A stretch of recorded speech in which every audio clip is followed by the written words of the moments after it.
acompanhem.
Boa noite, bem-vindos ao FestLip, Festival Internacional das Artes da Língua Portuguesa, 14ª edição, 200 anos Brasil.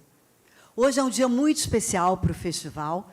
Nós temos o nosso homenageado, que é o cineasta Rui Guerra, que simboliza para todas as nossas culturas essa criolização e essa mistura que vem desembocar nas artes, na cultura, na educação. Hoje a gente vai falar disso, vamos ter uma mesa aqui repleta de pensadores, fazedores da arte, do cinema, e estão todos convidados para essa viagem. O FestLip amanhã continua no Real Gabinete Português de Leitura, temos mais mesas, mais reflexões, e hoje eu convido vocês a pensarem na criolização da cultura da língua portuguesa. Eu quero dar boas-vindas para o nosso mediador, o Hernani Heffner, que é pesquisador e restaurador do cinema brasileiro. Eu também dou boas-vindas a Cristina Luz, doutora em Comunicação e Cultura pela UFRJ. Ao nosso ator moçambicano da trupe, também ator de cinema em Moçambique, Horácio Guiamba.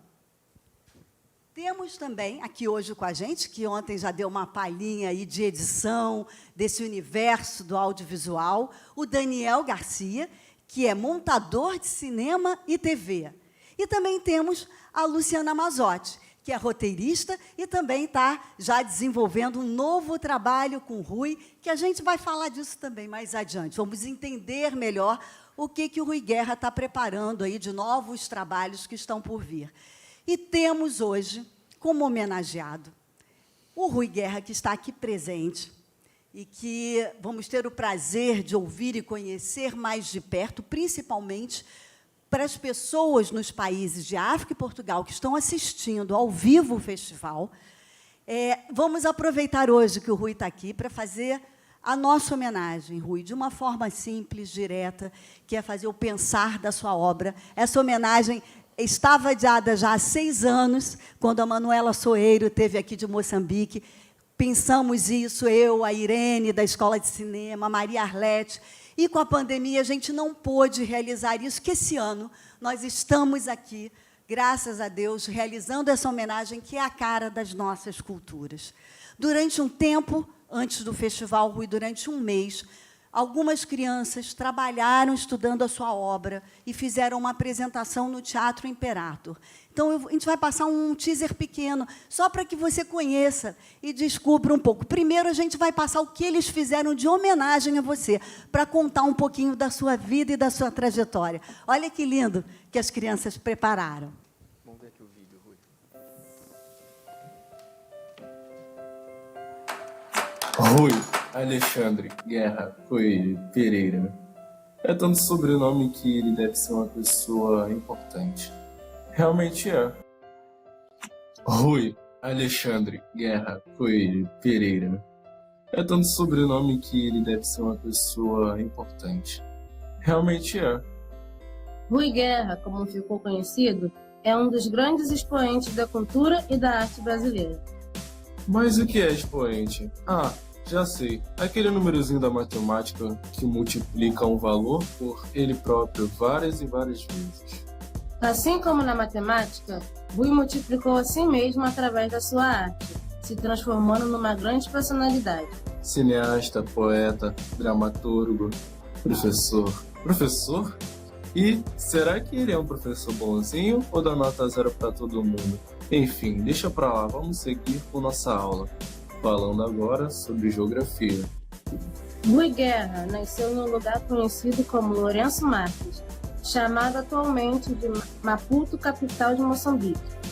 Moçambique é um país no sul da África, cheio de belezas, parques marinhos, praias, gente trabalhadora e riqueza cultural, assim como aqui.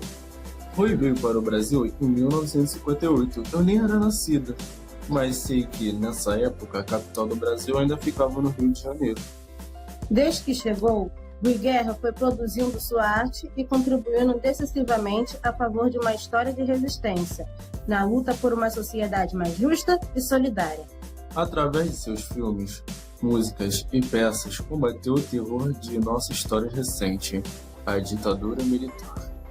Por sua importante trajetória nas várias linguagens da arte brasileira, sua defesa pela democracia e seu enorme talento, Rui Guerra, sem dúvida, merece a nossa homenagem e uma grande salva de palmas. Obrigada, Rui.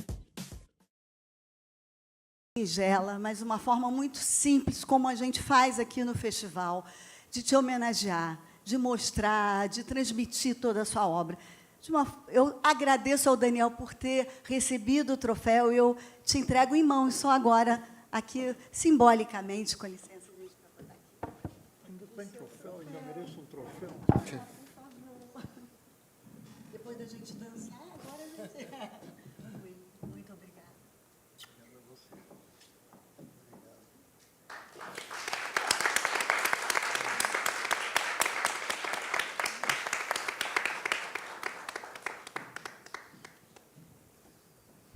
Parabéns, Rui. Rui, você quer dar umas palavrinhas sobre o que você viu aí das crianças, antes de iniciar a nossa mesa? Falar sobre a homenagem que eles fizeram? A homenagem é muito linda, não é? Muito bonita. E a ideia já é bonita. Quem teve a ideia de fazer uma homenagem vista pela hora das crianças. E é muito... Eu tinha dito para vocês que eu pareço muito desenvolto e muito à vontade, mas é tudo mentira, isso é tudo um personagem, essas coisas mexem muito com a gente. Então, para descontrair, eu faço brincadeiras e tal, mas chega nessas horas que bate a emoção, aí a coisa fica mais difícil de lidar com ela, não é? Então, eu gostava que você transmitisse a essas crianças o meu carinho, todo o meu carinho, o meu amor e o meu agradecimento. Se eu pudesse fazer isso, se houver uma oportunidade, farei pessoalmente, que seria um prazer muito grande. Muito obrigada, Rui. Lembrando que as crianças que prepararam isso são da Escola Municipal do Rio de Janeiro, da Terceira CRE, em parceria com o Pedro, que também é um parceiro do Festilipe há muitos anos. Ele propôs isso na curadoria comigo, Rui. Foi lindo. Muito obrigada. Gente, agora vamos ficar com o Hernani Hefner tocando aí a moçada com o Rui, para a gente falar de criolização da cultura. Obrigada e boa conversa. Bom, vamos lá. Obrigado. Bom, boa tarde a todas, todos, todes. Sejam bem-vindos ao Festilipe. a esse evento, que é o Encontros do FestLips, que é um momento de reflexão, um momento de debate, um momento de troca, e que esse ano traz um tema, eu diria, da hora. Aqueles que não são do Brasil, eventualmente não conhecem essa expressão, para nós significa, talvez um dos grandes temas do momento, e é um tema que não é exatamente fácil, a começar pela própria ideia de criolização, que é um conceito relativamente antigo, mas muito controverso, sobretudo na academia ele ainda é foco de um imenso debate, o que seria exatamente a criolização. O conceito nasceu no início dos anos 70, através da antropologia, de dois antropólogos, mais especificamente, o Richard Price e o Sid Mintz. Eles escreveram um texto que circulou de uma forma privada naquela época. Esse texto só veio a ser publicado décadas depois. Tamanha a reação e resistência que o texto provocou e que a própria ideia da criolização provocou. E, para resumir algo que é muito complexo, mas para a gente partir de uma base mínima, sobretudo o Richard Price, que foi a pessoa que, enfim, dedicou a vida a essa questão, a ideia da criolização é a ideia de você pensar e agir não mais pela matriz cultural original, ou seja, não mais a partir do território de onde você provém, mas pensar e agir dentro de uma nova comunidade que se forma historicamente, e é óbvio que ele está indicando aí que, passados séculos de colonização, e já num novo momento, que ali nos anos 60 se usava a expressão descolonização, hoje em dia se fala em um momento pós-colonial, você, de fato, tinha um outro tempo, um outro mundo, um outro conjunto de comunidades, de sociedades, e era preciso pensar como é que essas relações, esses encontros, esses contatos, muitas vezes extremamente violentos, poderiam ter produzido um novo momento cultural, uma nova expressão cultural, uma nova vivência cultural. Então, essa ideia da criolização, ela é uma ideia que, na verdade, surgiu nos Estados Unidos, cresceu nos Estados Unidos e tomou por referência, sobretudo, a história daquele país. É importante que o FestLip tenha colocado essa baliza, não é a criolização no mundo, é nos países de língua portuguesa. Isso, de fato, não só é o universo do festival, mas é algo extremamente importante para um país como o Brasil, que é um país que se debate muito e, eventualmente, resiste muito a se entender como um novo território. Para aqueles que não são daqui, o Brasil é um país que, eventualmente, ainda se remete à matriz europeia, em vez de se pensar como um país que é atravessado por muitas matrizes. O Rui, que está aqui presente, é um homem de 3 territórios de língua portuguesa: Moçambique, Portugal, Brasil e, na verdade, eu diria um quarto, a América Latina inteira, porque ele trabalhou na América Latina ao longo da sua vida, da sua carreira. Então, para nós, na verdade, reconhecer isso ainda é algo muito difícil, ainda é algo atravessado por controvérsias, mas é algo, na verdade, fundamental. Então, eu acho que o tema dessa mesa, desse encontro, o tema do FestLip desse ano, digamos assim, se coloca num regime de urgência. E, na verdade, assim, eu vou passar um pouco para a mesa essa discussão a partir desses territórios que constituem a língua portuguesa e perguntar para cada um de vocês, e para mim a questão ou a eventual crítica, quase sempre quando se fala de criolização, você pensa numa incorporação daquelas culturas, daquelas comunidades que vieram, entre aspas, de fora, sobretudo para países como os Estados Unidos e o Brasil, que vieram da África. Mas esse é realmente o ponto de vista adequado, correto, ideal, ou, na verdade, se forma uma nova comunidade, eventualmente, como podemos pensar e partir dessa ideia de comunidade num tempo em que você já tem consciência de que as primeiras experiências de democracia no mundo se deram na África e não na Europa. Se deram muito tempo antes da modernidade europeia. Então, quando se está a falar de democracia, se está a falar de quê, a partir do quê, com que compreensão. E, nesse sentido, talvez pensar numa incorporação do, entre aspas, aquele que vem de fora, algo que supostamente estaria dentro, e no caso do Brasil, quem estaria dentro, a rigor? O colonizador português ou as centenas de nações indígenas que já viviam aqui há milhares de anos. Então, essa é uma questão que, na verdade, ainda não está colocada nos seus termos talvez adequados, não está posicionada para um debate talvez mais maduro e complexo, talvez uma aproximação que a gente esteja ainda fazendo, mesmo passadas décadas do encerramento, pelo menos formal, do processo de descolonização. Eu queria começar com a Cristina Rego Monteiro da Luz, vamos falar o nome dela todinho, certinho. Eu também sou como o Rui, tem muito nome, deve ser importante. Não, de jeito nenhum. Não, eu vim aqui como homenageado, não vim aqui para aprender.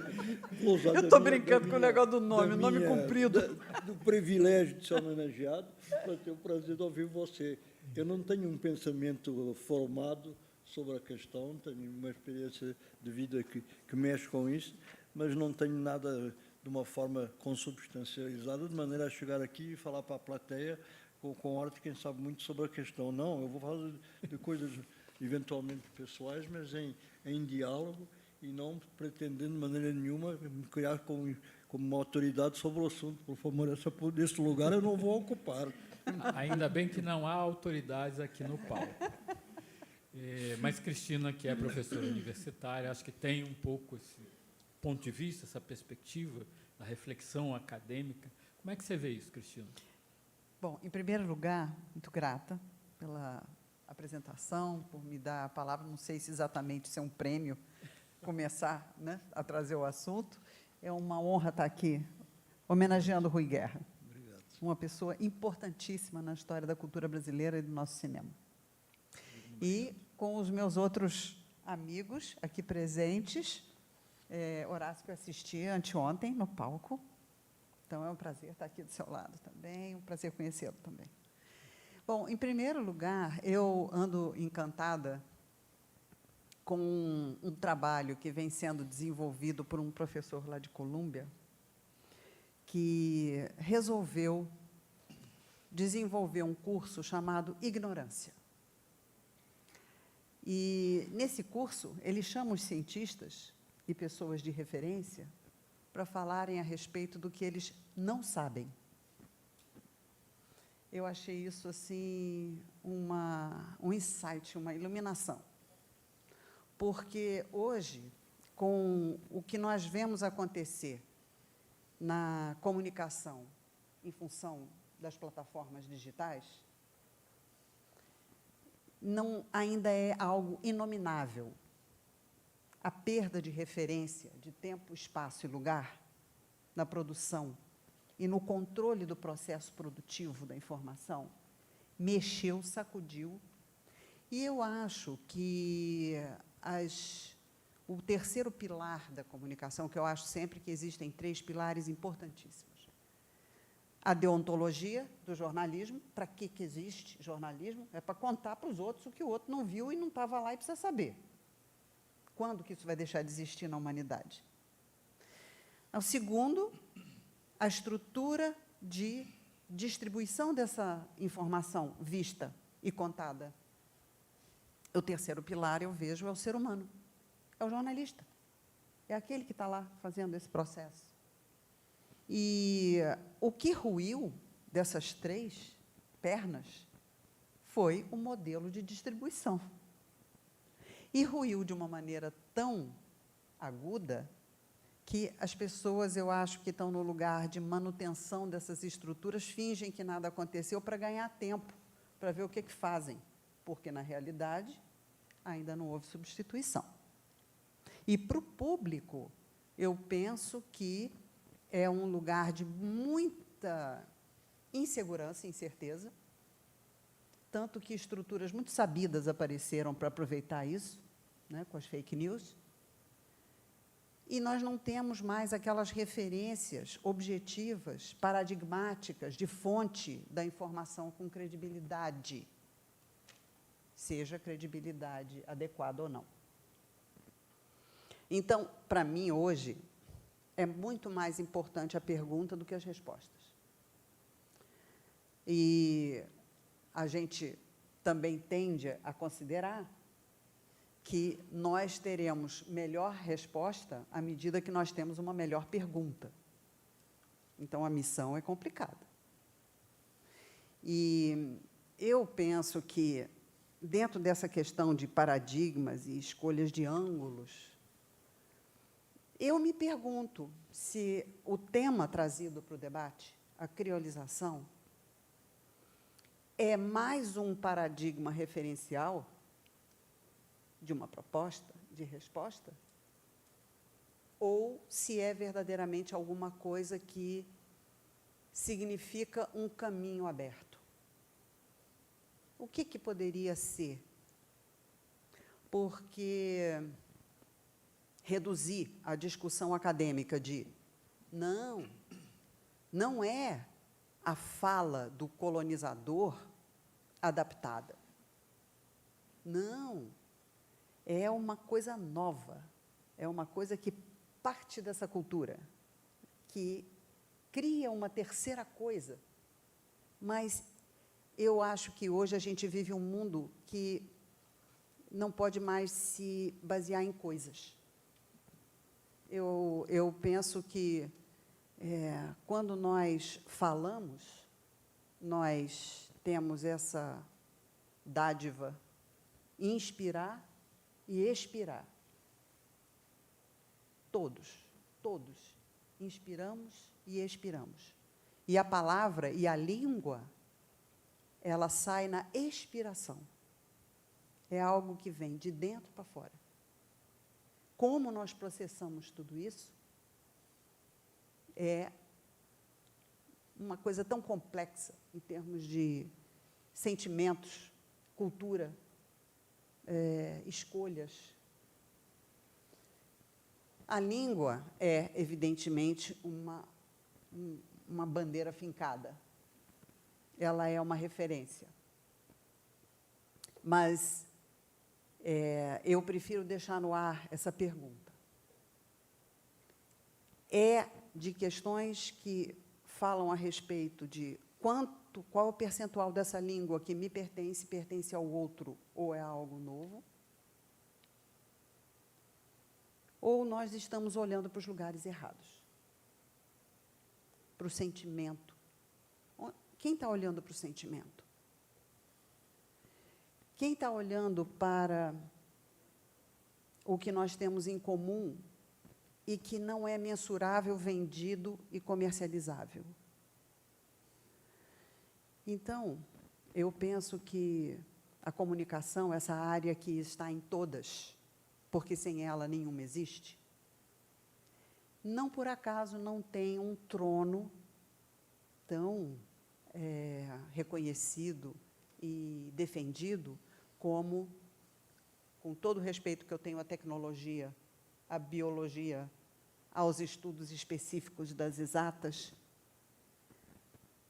mas não existe, na minha opinião, um valor reconhecido por essa troca que inclui os nossos sentimentos e que se refletem na cultura, na língua e em todo o resto. Então, eu penso que são recortes. Um recorte que eu respeito, um recorte pelo qual eu tenho consideração, porque leva o pensamento das pessoas para a existência de culturas. Só isso já é um ganho.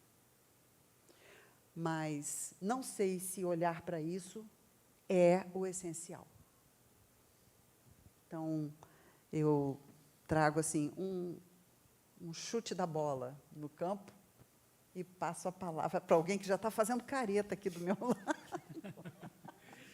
Vamos lá, Horácio. Deixa eu só fazer Eu pensei que seguíssemos a ordem.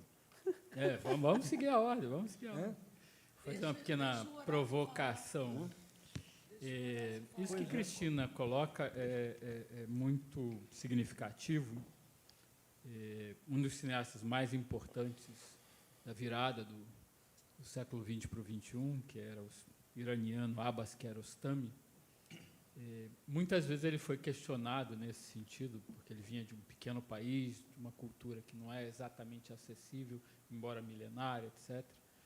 E ele costumava responder aquele tipo de pergunta se os filmes dele iam circular pelo mundo ou não. Ele dizia: amor é a mesma coisa em qualquer língua do mundo. Eu falo farsi, mas eu às vezes nem preciso usar palavras para me fazer entender em qualquer canto do planeta. Por outro lado, a comunicação é um processo quase sempre atravessado por muitos ruídos. Mesmo nós que, em tese, falamos a mesma língua, que é a língua portuguesa, não exatamente nos compreendemos clara e diretamente e mutuamente, porque há uma série enorme de outros fatores, há uma complexidade nesse processo que, eventualmente, faz com que a gente se pergunte por que não somos mais próximos, né? E um ator é, por definição, um profissional que lida com a alteridade dentro de si mesmo. Como moçambicano, essa questão existe lá, a criolização, ela é colocada na vida social, ela é vivenciada artisticamente. Como é que você vê isso? Bom, primeiro permita-me cumprimentar a todos que nos acompanham online e cumprimentar também os presentes aqui nesta sala e dizer, muito obrigado ao Rui por me permitir este espaço, esta oportunidade de estar aqui sentado ao lado dele. Eu sempre tive este sonho, né, de ver o Rui presencialmente, e graças ao Festilipe, e a este convite que tive, tenho agora a oportunidade de olhar aqui para o Rui e tenho muito orgulho de estar aqui contigo, estar pronto. Eu acho, como os que falaram antes, é uma questão, para mim, uma questão de competências, até, se podemos dizer. Quando eu vi a minha figura ali, com aquela cara, que a Cristina já perguntava, por que aquela cara, por que estás tão sério ali no cartaz? E eu dizia, é culpa da Tânia, porque esta fotografia é de 2017, né? E hoje estamos em 2022, mas a fotografia continua lá, mas eu já mudei, já não estou assim. Portanto, é isto. Eu não tenho, não elaborei, obviamente, algo assim concreto para discutir este assunto. E eu disse, eu vou lá como ouvinte, vou lá para ouvir e vou lá para beber destes experientes, destas pessoas que têm esta bagagem enorme para partilharem. Mas, ao mesmo tempo, eu disse, uau, eu faço parte deste projeto Festilipe desde 2017. E de 2017 para cá, eu tenho vivenciado um conjunto de coisas. Com esta trupe, parte está aqui. E quando vi o tema criolização da cultura, eu disse, uau. Bom, eu não sei se consigo falar da criolização, mas das coisas que eu fui espreitar, eu fui ver coisas muito presentes no que eu passo hoje com esta trupe.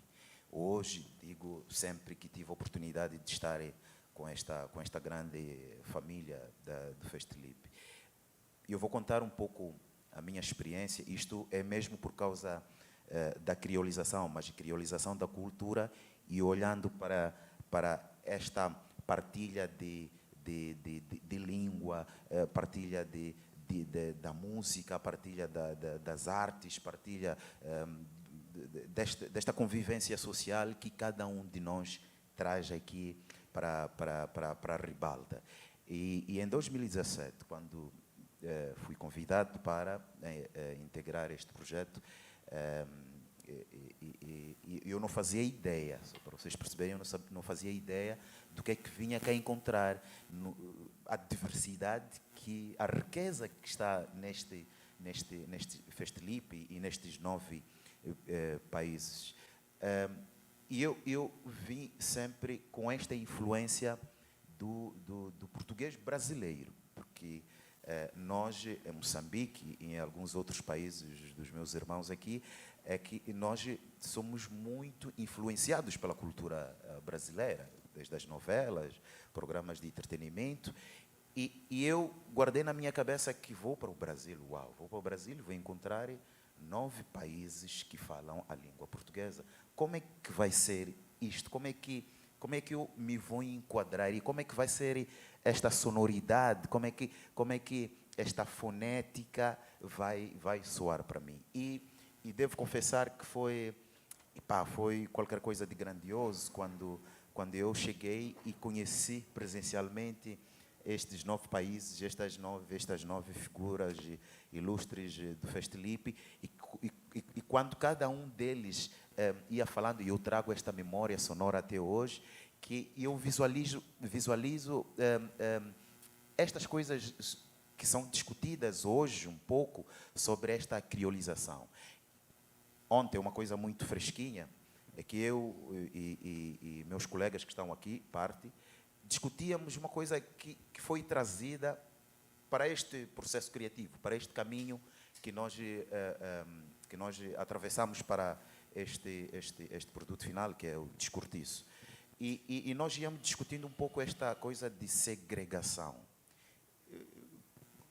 que é uma coisa delicada, e nós queríamos perceber até que ponto o caminho que nós estamos a percorrer não seria segregar um determinado grupo, não seria isolar um determinado grupo.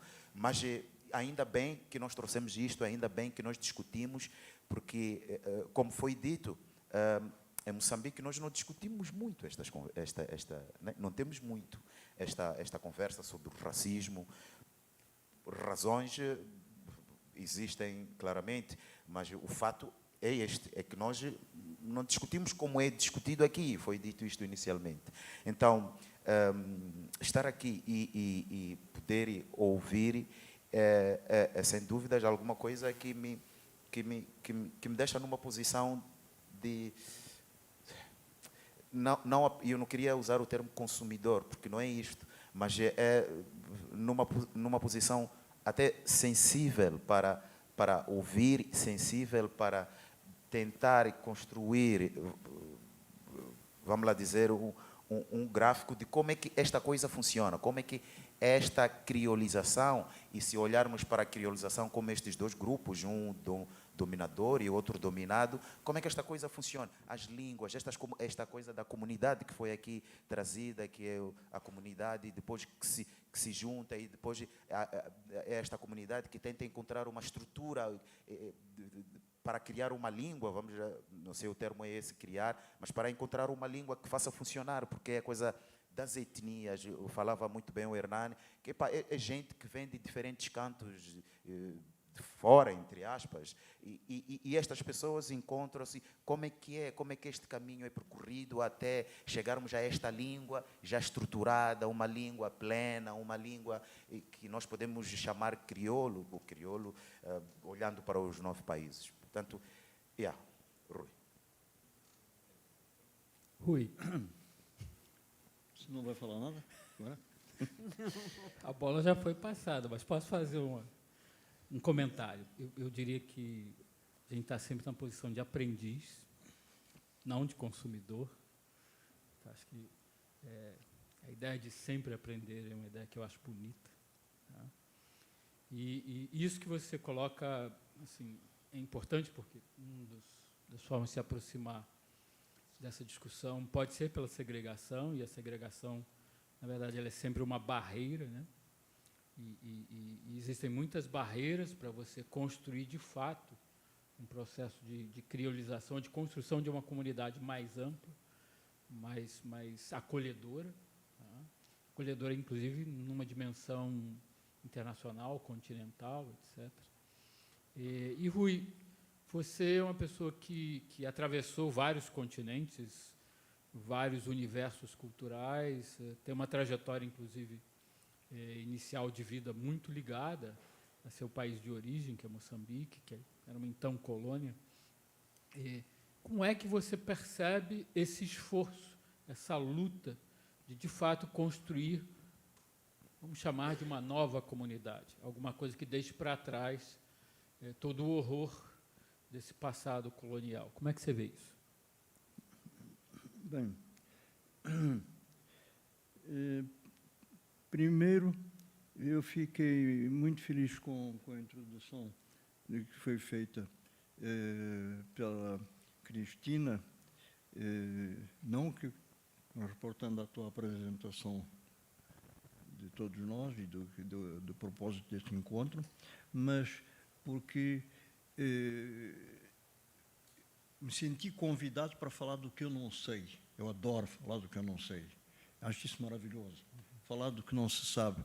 Sempre acho que falar sobre as dúvidas é muito mais criativo do que falar sobre as certezas. As certezas são muito limitadoras. As dúvidas são ricas, são cheias de perplexidades e de inquietações, e então são instigantes, né? E depois também deu um outro toque que eu gostei muito. Ia falar uma coisa? É porque ela é muito crítica comigo. Então eu já pensei que houvesse... Eu fiz, ele já vai fazer uma crítica, eu vou aproveitar. E outra coisa que eu gostei muito foi porque falar sobre coisas que eu não sei as respostas, não é? Isso é muito bom. Eu não gosto de responder, eu gosto de falar perguntando. Eu gosto de falar, primeiro, adoro falar do que eu não sei, e adoro falar sobre coisas inúteis, porque as coisas, a seriedade, eu acho também que ela é muito redutora. Eu acho que a flexibilidade que te dá de falar sobre coisas que você não sabe, o descompromisso que te dá muita, pelo menos para mim, me dá uma tranquilidade que me permite dizer besteiras. Tá? E às vezes, dizer besteiras, sai coisas mais interessantes quando eu me proponho dizer uma coisa séria. Porque a coisa séria fica pesada, fica redutora demais também. Então, falar sobre besteiras é muito bom, porque eu acho que, como na arte, eu acho que tudo que eu faço trabalho que possa ser considerado da ordem artística, eu gosto muito quando eu erro, o erro. Porque é no erro que está o novo. A coisa nova está no erro. O resto é repetição, é falar dos que já se conhece, que já se afirmou, e de repente foi uma coisa que te escapou e vem errada, e aí surge o novo, e surge verdadeiramente a coisa sobre a qual vale a pena você estar fazendo aquele trabalho, a partir do erro. Então com essa proposta, assim, digamos, com essa estrutura básica, que eu vou falar um pouquinho para justificar eu estar aqui, sendo homenageado. Não posso também sair daqui como um débil mental, porque as pessoas dizem assim, não disse nada. Não, tem algumas coisas para dizer, mas dentro desses parâmetros. Os parâmetros que eu estou falando sobre uma coisa sobre o qual, quando eu soube que era falar sobre a criolização, imediatamente me bateu uma coisa. Eu disse, é sobre isso que eu vou falar. O que eu não sei, mas é sobre isso. Isso eu sei que eu vou falar. O resto eu não sei, pode ser que eu faça outras coisas. Mas isso eu vou falar, e vai ser facilmente compreendido porque é que eu vou falar sobre isso, porque é talvez a coisa mais óbvia de todas. É que a palavra criolização e o projeto, ou que seja, que seja a criolização, para mim, tem uma raiz muito forte na questão da diversidade, da separação, quer dizer, da coisa da cultura e base no racismo. Para mim, a discussão fundamental, não se pode falar da criolização sem falar no racismo. Eu acho a primeira coisa. Então, eu fiquei... sobre o racismo não escapo falar. Então, eu vou falar um pouco sobre isso. E falo em tom de provocação, porque me parece difícil. A bem da verdade, me parece muito simples, tão óbvio e tão simples, que não há quase nada a dizer. Depois há muito a divagar, mas a dizer mesmo é que eu acho que não se pode discutir a criolização sem se falar sobre o racismo.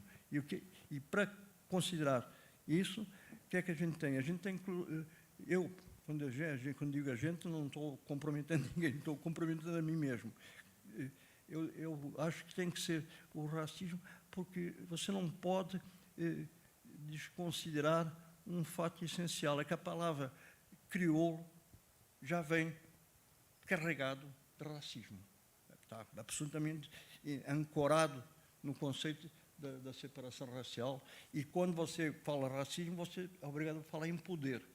Alguém domina alguém, alguém menospreza alguém, alguém está querendo destruir alguém ou se aproveitar desse alguém. Quer dizer, então, poder, racismo vai junto, né?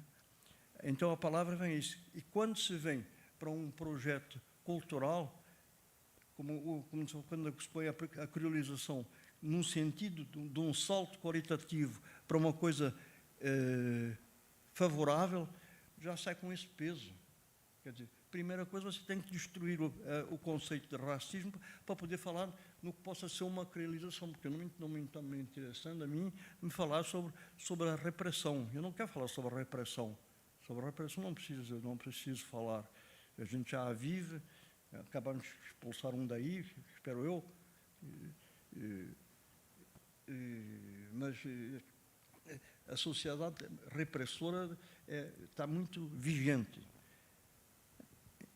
Então, eu pensei o seguinte: como é que é isso?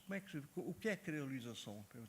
Primeiro, só me interessa a criolização, e acho que o lado positivo, ou outra palavra mais rica do que essa, o lado benéfico, ou o lado interessante, ou o lado dessa questão seria a gente pensar que numa cultura, num projeto cultural a partir da questão da criolização, dessa repressão racial. Primeiro, mas não tem como fazer isso. Isso é uma realidade muito forte, não tem como fazer.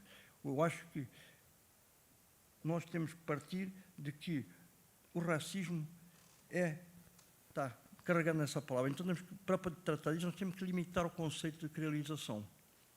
Nós não podemos dessaturar a palavra crioulo, que já vem com muita carga negativa de repressão, de domínio, de exploração, já vem muito carregado de tudo isso. Então, para falar de crioulo, temos que falar e depois está muito fechado numa época. Quer dizer, está fechado porque a palavra crioulo vai surgir no século XV, mas antes disso teve uma história da humanidade enorme. Passamos por muitas coisas.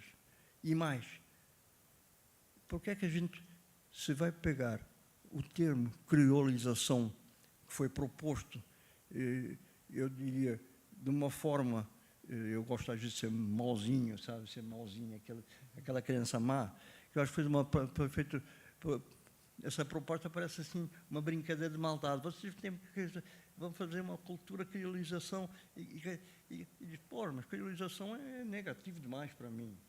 Tem muita carga negativa. A palavra crioulo tem muita coisa demais. Eu sei extrair o que tem de bom, mas não sei apagar o que tem de ruim. A palavra crioulo. Então, uma criolização, colocar como um projeto cultural, tem que ser muito bem limitado no tempo. Primeiro, então, quando é que surgiu essa ideia da criolização? É no século XV, quando está fechado numa área determinada, ok, entre as Américas e a África, porque e uma coisa que me incomoda muito, né, em toda essa questão é que essa palavra, eu não sei como a gente pode se livrar dela e tirar dela o que tem de bom.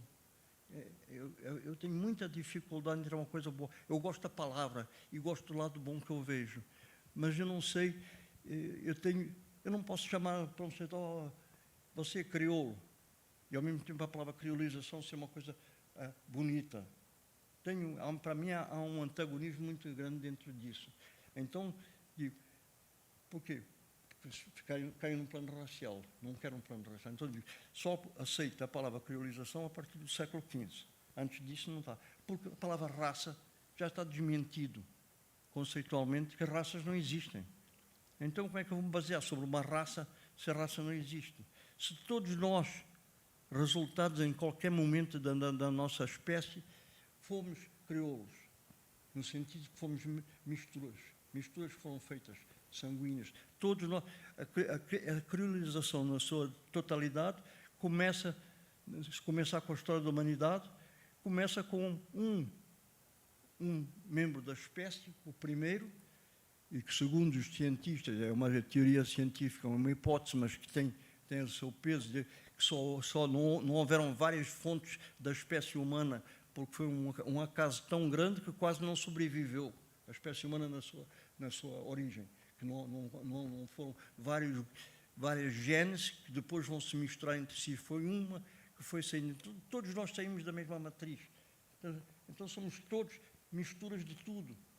Todos somos crioulos, sempre fomos crioulos, no sentido de mistura. Todos fomos sempre crioulos, todos sempre. E porquê é que nesse momento a gente usa esse crioulo só a partir desse momento aplicado a isso? Eu digo, tá bom, então não pode ser só para tirar o aspecto racial, tem que ser a cultura crioula, eu aceito, mas não a criolização. Uma cultura crioula, sim, uma cultura que só surge no século XV, com a colonização das Américas, da África, o encontro da Europa com uma coisa, essas coisas todas que a gente pode desenvolver dentro disso, isso vale desde que seja a cultura, essa cultura, mas é uma cultura sem crioulo. Então, quer dizer, surge de uma coisa abstrata, nós estamos habituados a sair do concreto para o abstrato. Aqui já temos que sair do abstrato para o concreto. Quer dizer, temos que admitir a possibilidade de uma cultura sem crioulo. Ou então temos que definir o crioulo de uma forma completamente não racista. E uma forma não racista negando o conceito de raça. Porque senão nós estamos viciados e vai sempre, subrepticiamente, se infiltrar a questão da raça e do domínio e da opressão e da repressão. Ela vai sempre se aparecer. Como tirar esse duende maligno? É difícil com essa matriz. Então, eu me digo, bom, criolização começou no século XIV, XV, estudam isso especificamente, mas antes não havia crioulo. Porque se houver antes crioulo, antes disso, nós vamos cair no encontro de raças. Porque esse conflito não é entre o colonizador branco e o africano escravo. Porque se a gente põe um confronto, caímos na questão racial, obrigatoriamente, não podemos separar uma coisa da outra. Então tem que ser já trabalhar com as superestruturas. A cultura da civilização africana com a civilização europeia, de civilizações. Não pode ser de raças, são de civilizações. Porque se tem sempre a impressão que a África trouxe os escravos e que os escravos eram uns pretos selvagens, porque tecnologicamente eram muito inferiores na tecnologia. Civilização, no seu sentido mais profundo, não tem nada a ver com a questão da cultura. Civilização é uma coisa, a cultura é outra. Eu aqui me perdi um pouquinho do que eu queria dizer, que era o seguinte, a civilização, as nações africanas, que eram muitas nações, não era a África, tratar a África como uma coisa só também já é outro erro. Já havia muitas culturas. As culturas africanas que foram importadas para a América do Norte e para a América Latina toda, essa cultura africana traz valores muito importantes, mas não é confrontar o o transportador dessa cultura. Temos que trabalhar no sentido da abstração, do encontro de culturas, o encontro de civilizações, o encontro de nações, mas sem aprofundar, porque senão a gente vai cair na questão racial sempre. Porque o termo já propõe, para a nossa geração, nós não nos livramos disso. Pode ser que uma geração mais tarde ou duas, você possa, mas hoje em dia, crioulo, eu não posso chegar para perto do Horácio e dizer, crioulo, você é o... Estou insultando ele.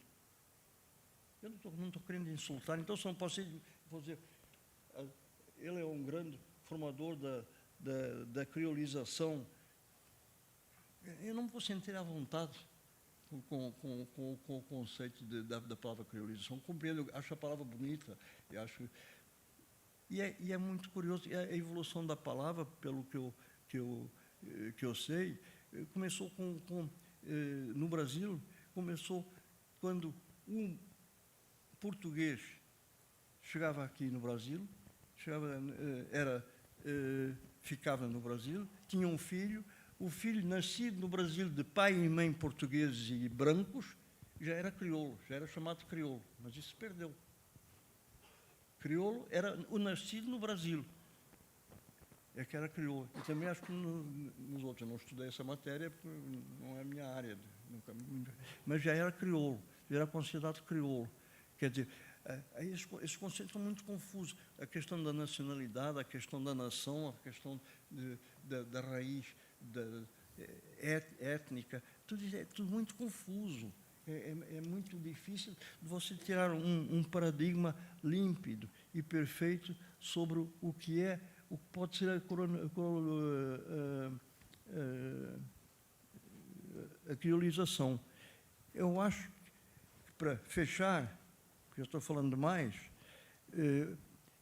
tem o seguinte, eu acho que estamos num terreno perigoso. É um pântano aqui, que nós temos que atravessar. Ok. Eu me lembro que um cientista disse, não é quando a gente dá um nome às coisas que a gente as explica. A gente dá nomes a coisas e finge que explica. E isso aconteceu. Quando na ciência não sabiam como explicar uma coisa, isso é da metafísica. Pronto, é metafísico, então pronto, está explicado. Está explicado que não se explica, não é? Está explicado que não se explica, chamando de metafísica. Né? É uma coisa simples de fazer. Né? Nós, na questão da... Aqui tem que abrir um parênteses. Eu ia dizer outra coisa, mas eu fui afetado com essa coisa toda aí, umas coisas, e eu, às vezes, perco o fio, tenho que retomar o fio à meada. Às vezes, perco uma palavra da cabeça. Estou ocupado de dizer a palavra e se vai. Então, dá um revertério e eu tenho que perguntar, estou falando sobre o quê? Mas essa questão da criolização, eu acho um tema riquíssimo. Na verdade, eu vou dizer uma coisa que me desdigo. Eu acho que o termo é muito bom, mas é muito perigoso, porque tem que ser circunscrito, fugindo do racismo. Para fugir do racismo, tem que fugir das lutas de poder, tem que fugir da colonização. E o termo surge na colonização. Agora, se a gente consegue circunscrever, dizer que é um processo cultural de nações como a cultura, que foram os africanos, basicamente, o que representam o lado crioulo, vem os africanos, com a sua cultura, uma cultura não tecnológica, uma cultura de outro saber da realidade, que enfrenta a repressão basicamente, foram os ingleses, os portugueses, os espanhóis, os holandeses, que criam, um pouquinho os italianos, assim de cabeça que eu me lembro, que criam essa repressão e que criam, desse encontro, desse embate, vai surgir o crioulo cultural. E se a gente fizer um balanço cultural, e com isso eu quero ver se fecho, se a gente fizer um balanço cultural entre o que trouxe o opressor, o português, o espanhol, para as Américas, através da escravatura. As nações africanas, a cultura africana, o balanço cultural disso, vamos ver com muita facilidade, que é muito mais favorável para os africanos do que para os holandeses, para os portugueses, para os espanhóis e para os ingleses. Se você pensar o que trouxe a música africana, o que trouxe o ritmo africano, o que trouxe a canção, o que trouxe a maneira de cantar, a maneira de dançar. No embate, se fizer aqui 2 times de futebol, Vasco e Flamengo, e um lado está a África, é goleada. É goleada para o lado africano. A cultura africana é muito mais presente, muito mais forte. Culinária, costumes. Culinária, tem todas as formas, qualquer uma. Não tem comparação. Então, eu acho que é justo falar da cultura crioula, mas a partir circunscrito nesse tempo e de maneira que seja bem nítido, que não são as... a gente não está trazendo o preto, nem o branco.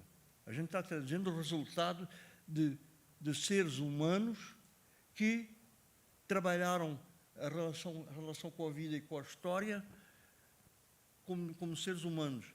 E é o que eles produziram, e esse embate desse encontro que resulta isso. Tem que ser no nível cultural que a coisa se coloca, porque não é entre brancos e pretos. E a matriz, que foi a matriz da escravatura, está fora ali, a não ser quando ela resulta culturalmente. Não, mas eu, na verdade, digo que quando você tem a cultura negra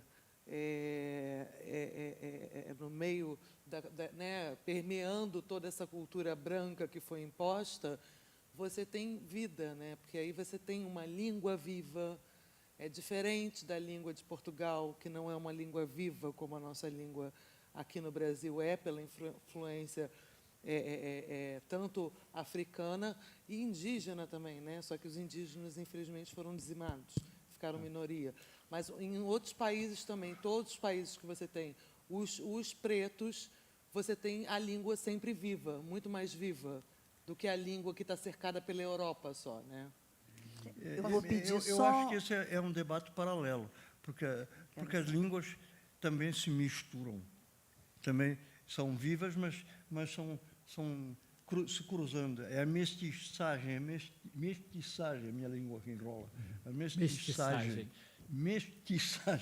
da língua, dos idiomas, é muito forte também, mais que a sanguínea, essa coisa. Quer dizer, as línguas se misturam muito e se morrem muito. Eu li há pouco tempo atrás que só neste século já morreram 1.600 línguas, uma coisa assim, um número absurdo de línguas que morreram, que o último falante morreu já. É uma enormidade. Eu posso fazer um comentário? Então, eu queria só dar também uma parte, por como o favor. mico-leão, há muitas línguas em extinção, né? Bom, eu já falei muito, agora é melhor chegar. Não, Cristina e a Tânia vão comentar. Vai lá, Cristina. Eu quero só fazer um comentário, que essa observação a respeito da vida da língua, né, que a Luciana fez, o elemento também muito propulsionador da existência da chamada criolização é a troca comercial. Foi a troca comercial que obrigou as pessoas a se entenderem, mesmo falando tudo embolado, truncado, e surgiu algum jeito das pessoas se entenderem, né? Mas essa compreensão de uma nomenclatura carregada de sentido que não pertence ao sentido que ela defende é uma coisa, difícil, trucosa. E eu, por exemplo, estava vindo para o debate, aí comentei com os amigos que não são exatamente envolvidos com a universidade, e um deles falou assim, você vai falar sobre o quê?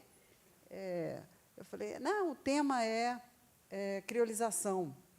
Aí ele falou assim, ué, mas isso já é politicamente correto de novo? Pois é. Quer dizer, assim, as referências do nome levam para o que o Rui trouxe. Né? E porque a gente não pode, penso, não é adequado, para uma coisa realmente transformadora, falar a linguagem de um gueto. Então, o gueto acadêmico, eu pertenço ao gueto acadêmico hoje, né? Mas não é para se achar. Não é para se achar. Não é para achar que é a linguagem do mundo. Então, por isso é que eu falei dessa coisa do sentimento. Então, acho que tem muito a ver.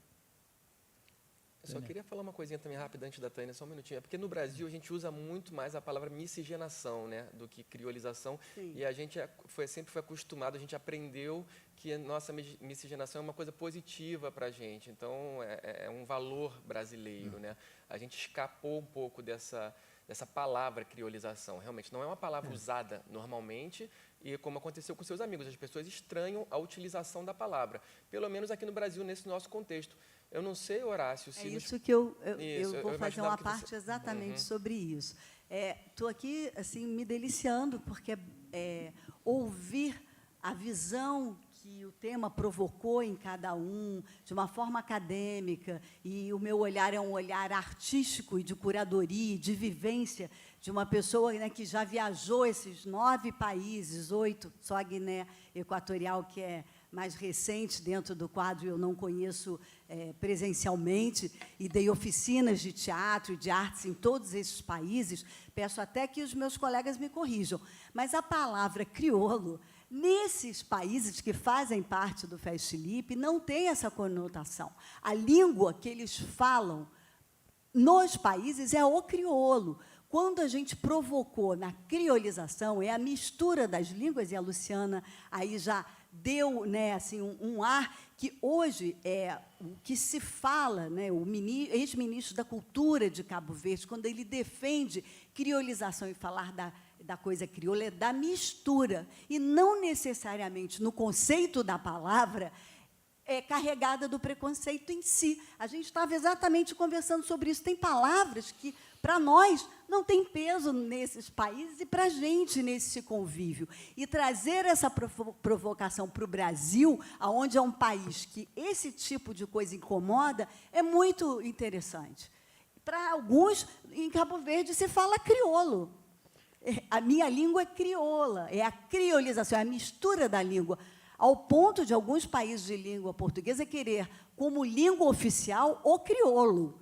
Então, não tem essa conotação. Quando a gente provoca, e quando a gente falou um pouco do texto do Gil, que ele já começou a falar um pouco dessa questão da criolização, não é no conceito do crioulo da palavra, e sim a mistura das nossas culturas, criolar tudo isso, como é o crioulo em vários países africanos, língua, que isso reverbera esteticamente na arte, nas pinturas, na música. Crioula, no conceito, nem interessa muito. Portugal tem arte crioula, que é a arte da mistura, é o conceito da mistura, da criolização. Então, quando a gente provoca, nem sempre os temas são tão claros na visão brasileira, mas sim numa visão de uma plataforma que trabalha e faz curadoria com essa mistura. Só para sintonizar, se gostaria agora de ouvir, né? Mas a minha provocação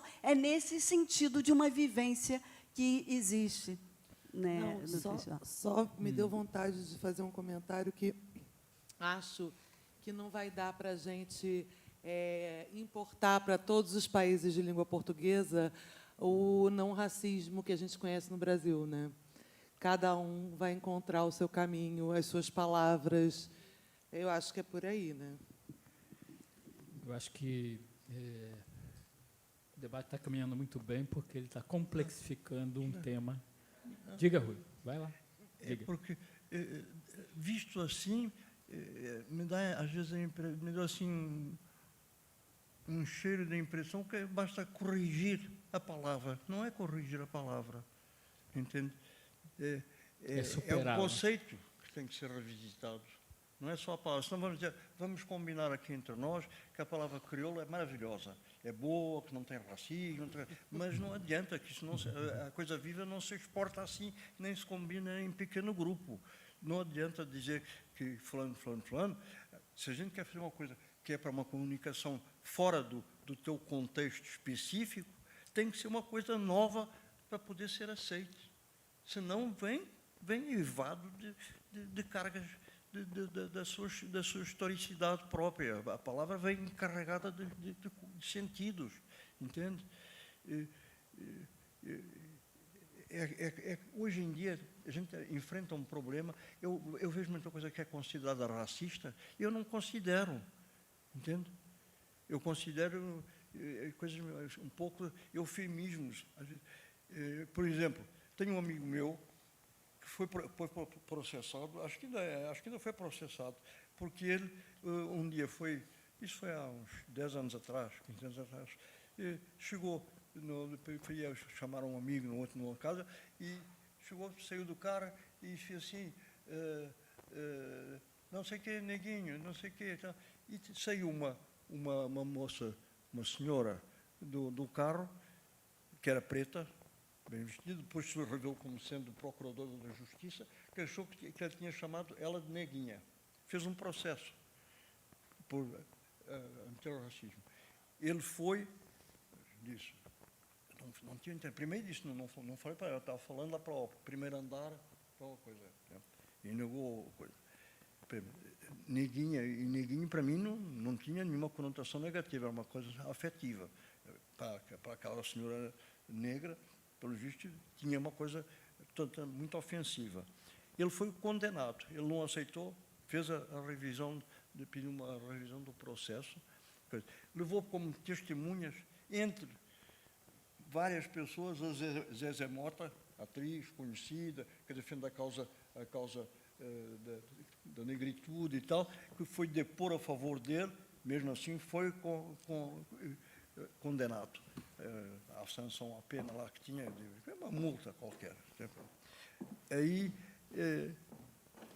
eu fico pensando, ele levou até, ele tinha sido casado com uma preta, eu gosto mais da palavra preta que a palavra negro, eu pessoalmente, porque eu fui criado com essa palavra, dentro de um contexto racista, mas que não ficou carregado. E depois, o Samora Machel, presidente de Moçambique, uma das figuras mais brilhantes de pensamento que eu conheci, com que tive a ocasião e a felicidade de conversar várias vezes, ele dizia, uma vez em frente assim, de uma auditória de 3.000 não, 300 anos depois, que era uma espécie de um tribunal, houve um cara que disse, não, porque eu sou moreno. E ele se levantou e disse, você é moreno? Moreno? Você é preto como eu, olha aqui, puxa aí teu braço. Preto. Você tem orgulho de ser preto. Preto. Que moreno. É assim, orgulho de ser preto. Coitado do Mohamed Ali, boxeador, que acabou com Alzheimer, que black is beautiful. Preto é bonito, que tentou compreender isso e aceitar, e que depois, eu vi uma coisa, tenho medo, olhar e dizer, eu estive com um moreno, não estive com um moreno, estive com um preto, bonito, porque não é bonito, esse filho da puta, não disse nada, mas esse filho da puta é bonito, então pronto, não é? Preto não chamava de moreno. Uma vez eu estava vendo ver como o racismo é assim, como o racismo é perigoso, porque as pessoas começam a policiar para não ser racistas. Estava um lutador louro e um lutador preto, os dois. Os dois estavam com um calção preto, um tinha uma borda branca assim na horizontal e o outro tinha uma borda assim, 2 raias brancas na vertical. E o narrador tinha um narrador e um comentador. E o narrador dizia, não, porque o alemão não sei o quê, o Anos não sei o quê, está lutando contra não sei quem, outro nome, que era o nome do lutador preto, do lutador branco. E ele dizia, para identificar, vocês vejam que o lutador Anos é o que tem o calção preto, que os dois tinham calção preto, com a barra branca horizontal. E o lutador tal é o que tem a barra branca horizontal. E o comentador disse, não, é ao contrário. A barra horizontal não é do Hans, é do John, e a do John é do Hans. Ah, sim. Então, mas falando tal, deu um soco, não sei o que, vai para dentro, não sei o que. Então, o Hans, que é o lutador, ele se me enrolava todo. Agora não sou eu que estou me enrolando, é o narrador. É o cara que tem aquela barra. E ele não, porque ele não queria dizer, era um preto numa luta contra um branco. Ele para escapar, então assim, racista, porque quer dizer, o louro e o preto. Quer dizer, não se pode ver. Eu não posso ver que ele é preto para não ser racista. Não, preto é bonito. Uma das mulheres mais bonitas que eu namorei era preta. Como dizia o Samora Machel, como é que ele falava? Preto é lindo, tu é preto. Tu é preto, que moreno. Que moreno, tu é preto. Como eu, o braço dele, vai, que põe que está ao lado do meu. Eu vejo uma preta bonita e tenho que fingir que estou vendo o quê? Uma loura linda? Não, estou vendo uma preta linda. E não posso dizer que é preta. Claro que Tenho que dizer que é aquela que está vestida de vermelho, com uma alça azul e não sei o quê, tudo para evitar. Então, 5 mulheres. A que eu acho linda é preta. Mas não posso dizer que ela é preta. No meio das 5 louras, eu acho uma bonita preta. Sem dúvida nenhuma. Mas um dos maiores desafios de políticas narrativas, atitudes antirracistas, é o campo da língua. Porque é um campo de luta política, é um campo de poder, é um campo em que você negocia e, às vezes, não negocia e impõe as visões, às vezes, as visões autoritárias, as visões racistas, etc. Mas, ouvindo você falar, me veio aqui à memória, na verdade, é um clipe musical, mas que eu acho que indica o quanto essa questão é maior, mais complexa, e mais difícil de ser percebida, que é um clipe de uma música chamada Black Gold, de uma baixista estadunidense, né, a Esperança Spalding. E esse clipe é um clipe curioso, depois eu vou passar a bola para o Daniel, que está ali quietinho, porque ele não começa com a música, né, ele começa apresentando um pai negro que vai à escola buscar os 2 filhos pequenos. E ele chega ali na porta da escola, as crianças saem, e ele pergunta, e aí, como foi a aula hoje? O que vocês aprenderam, o que vocês não aprenderam? O menorzinho fala de alguma coisa que, enfim, basicamente lúdica, mas o maior diz, a aula de hoje foi sobre a África. E aí o pai pergunta, então o que você aprendeu sobre a África? Aí o menino diz, a África tem 86 países, tem o tamanho X, e nós aqui nos Estados Unidos viemos principalmente da África Ocidental. E o pai, mas só isso que você aprendeu? Eu acho que não aprendeu direito. E aí o clipe, enfim, acompanha esses personagens durante, sei lá, uns 3 minutos, você está esperando a música e não tem música. E o pai diz, olha, eu acho que África é uma outra coisa. Ele fala que África é o lugar que teve muitos reis e rainhas, a África é o lugar de milhares de línguas e de religiões. Então, por exemplo, essa questão da língua dentro do continente africano já seria uma questão gigantesca, porque não é 1, 2, 10, são milhares. Ele diz que a África é o lugar onde existem o maior número de comunidades autossustentáveis durante o maior período de tempo na história da humanidade.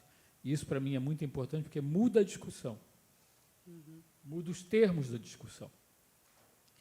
Por exemplo, no mundo de hoje, que se discute muito se vamos sobreviver ou não como planeta, o que é viver de forma autossustentável? Quem já viveu por muito tempo de forma autossustentável?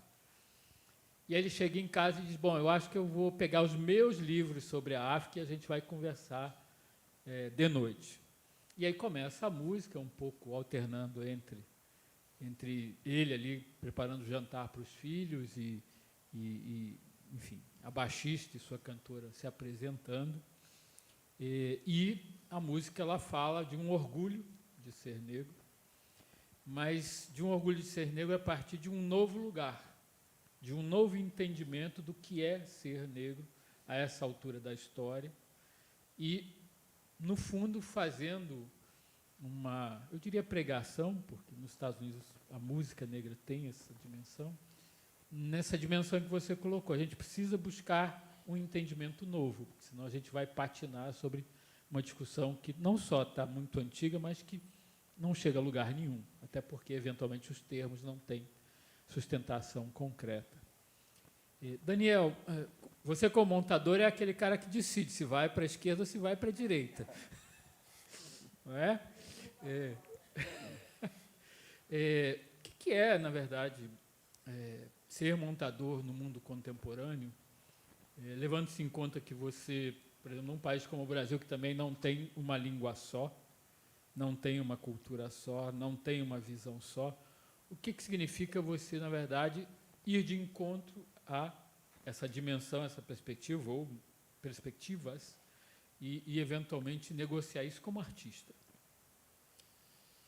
Bom, em primeiro lugar, acho que tanto eu quanto o Luciano, a gente foi convidado para essa mesa porque a gente tem uma certa vivência pessoal com o Rui, então a gente pode estimulá-lo em algumas coisas bem específicas, assim, né? Eu já notei que várias coisas com relação a coisas que o Rui me fala em conversas e tal, que eu gostaria de provocá-lo. Bom, com relação à montagem cinematográfica, eu posso falar principalmente aqui, né, nessa mesa, a relação com o Rui, né, que é um mestre da montagem no cinema, sabe tudo, muita técnica, muita inovação, muita improvisação. Agora, Rui, eu lembrei de uma coisa que você me falou, voltando aqui, né, saindo um pouco dessas coisas que eu anotei. Você me falou que, às vezes, de noite, quando você tem insônia, você pensa sempre em uma aula. Você chega uma hora da noite que você começa a pensar sobre um tema e pensa que você estaria recebendo uma aula sobre esse tema e que o que você perguntaria para o professor sobre esse tema. Eu fiquei imaginando, caramba, a cabeça do Rui, né? Ele não para realmente, ele é um pensador o tempo todo. E você, não sei se você se lembra de quando você me falou isso, mas eu fiquei assim, caramba, o Rui de noite, na hora do momento de insônia, ele pensando em um tema e pensando que se ele fosse falar sobre aquele tema, como é que ele explicaria sobre aquele tema, e se ele fosse receber uma aula sobre aquele tema, o que ele perguntaria para o professor sobre aquele tema. Eu falei, caramba, o Rui realmente é um pensamento especial, né? Mas não é assim o tempo todo, tá? Ele pensa muita besteira também. Felizmente. E compartilha. Mas é fácil de responder porque é que eu faço isso. É que eu me acho muito chato. Então eu tenho que arrumar um jeito de escapar de mim. Tem que arrumar um personagem para escapar de mim e um que fala. Entende? É só por isso, não é porque. Como é que eu fujo de mim numa insônia? Como é que eu fujo? Assim, inventando histórias ou fazendo discursos que nunca vou fazer ou falando sobre um tema sobre o qual eu não sei nada. Para as insônias é a melhor maneira, não é? E como eu durmo pouco, tenho muita insônia, tem que falar muita besteira. Não tem como escapar. E com relação à miscigenação culinária, o Rui me ensinou uma receita, gente, que ele diz que desde criança que ele usa. Eu vou revelar aqui, Rui, que você chega de noite em casa, tá sem pouca comida em casa e tal, pão com feijão gelado e um fio de azeite. Uma delícia. Eu passei a fazer isso, recomendo. Não é uma delícia? Se puser um pouquinho de alho e uma folhinha do coentro junto, é ótimo. Feijão gelado. De geladeira, assim, aquele que corta a faca, passa como se fosse manteiga, passa pelo azeite, salpica um pouquinho de alho, se você gostar, e um pouquinho de coentro, e come isso, é uma delícia. Eu passei a fazer isso. Você chega de madrugada em casa, abre a geladeira, tem feijão gelado, pega um pão, passa no pão, é muito bom. Luciana, antes da gente abrir para a plateia, porque o tempo já está voando e daqui a pouco a gente vai Não ter me que... pergunte nada muito difícil, hein, que eu não vou responder. Posso perguntar uma coisa muito simples. Como é que você negocia essa coisa das ideias no roteiro com o Rui? Como eu negocio? Se eu falar a verdade aqui, gente, não vai... De várias formas, assim. Nunca pode ser de uma forma burra, né? Porque, assim, o Rui não admite, e por isso que eu gosto de trabalhar com ele, eu quero assim porque eu acho bonitinho. Não existe isso. Tem que ter por trás todo um argumento, toda uma teoria de que é melhor desse jeito que eu quero e tal, e tal, e tal. E aí ele se convence. Quando realmente o argumento é bom, ele se convence. E, muitas vezes, ao invés dele se convencer do meu argumento, ele pega o que eu falei, junta com uma outra ideia dele e faz uma outra terceira melhor ainda. E esse é o prazer que dá de trabalhar com ele. É quando esse tipo de coisa acontece, realmente, eu chego a ficar comovida. É isso. Eu posso fazer uma observação? Pode. Quando eu assisti a aula do Daniel ontem, e o Daniel mostrou em que momento histórico do cinema entrou a produção do Rui, com os cafajestes, não, foi especialmente nos fuzis, que você mostrou a diferença entre a montagem clássica e a montagem moderna. Eu vi o tema de hoje.